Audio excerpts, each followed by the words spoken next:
Nanindigan ang Malacanang na hindi premature at lalong hindi fake news ang naging anunsyo ni Pangulong Bongbong Marcos pagdating sa naging estado ng pugante at dating mambabatas na si Zaldico. Kasunod yan ng mga sunod-sunod na impormasyong naglabasan ilang araw matapos i-anunsyo ng Pangulo na nahuli na si Ko. Aminado rin ang palasyo na wala pang konkretong impormasyon pagdating sa tunay na kinaroroonan ng dating mambabatas. Ayon kay Communications Undersecretary Claire Castro, maingat ang Pangulo sa pagbibigay ng pahayag pagdating sa impormasyon ng kinaroroonan ni Ko. Pero tumanggi siyang pangalanan kung sino ang nag-clear at nagbigay ng go signal sa Pangulo para i-anunsyo ang pagkakahuli sa dating mambabatas.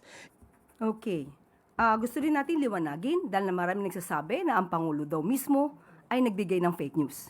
Pag sinabi nating nahuli na si Zaldico, it doesn't necessarily mean that it is an arrest.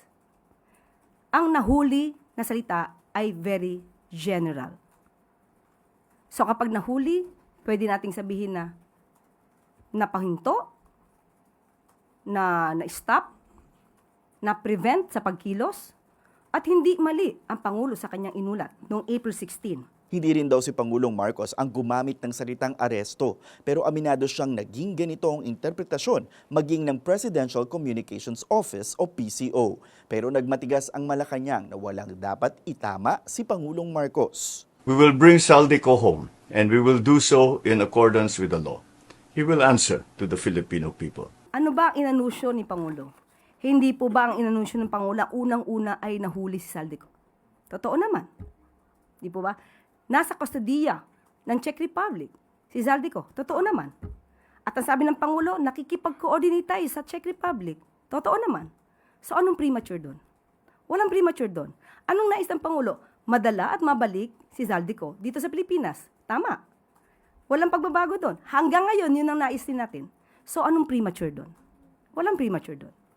April 16 nang inanunsyo ni Pangulong Marcos na nahuli na si Ko at nakadetine sa Prague, Czech Republic dahil sa kakulangan ng mga dokumento o travel documents. Sinundan nito ng isa pang statement noong April 17 kung saan sinabi ni Pangulong Marcos na nakikipag-ugnayan na ang Pilipinas sa Czech authorities para sa pagpapauwi kay Ko. Sinundan pa ito ng isang video kung saan sinabi niyang sasagutin ni Ko ang lahat ng mga katanungan ng taong bayan pagdating sa flood control scandal. Pero halos isang linggo na ang lumipas ang tanong, nasaan nga ba si Ko? May kakayahan nga ba ang bansang mapauwi ang dating mambabatas o tuluyan na siyang nakatakas? Sino ba naman ang hindi dapat maging hopeful?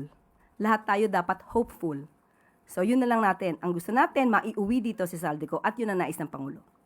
Sa ngayon, hinihintay pa ang magiging resulta ng pagpupulong ni Justice Secretary Frederick Vida sa kanyang Czech counterparts ngayong araw at kung mapapatunayang nakatakas na nga si Ko mula sa kamay ng Czech authorities ay ang pagpapatupad naman ng Interpol Red Notice ang susunod na strategy ng bansa para tugisin ang dating mambabatas na sangkot sa maanumalyang flood control projects. Para sa impormasyong napapanahon at on-demand, Tristan Udalo, Newswatch Plus, Malacanang.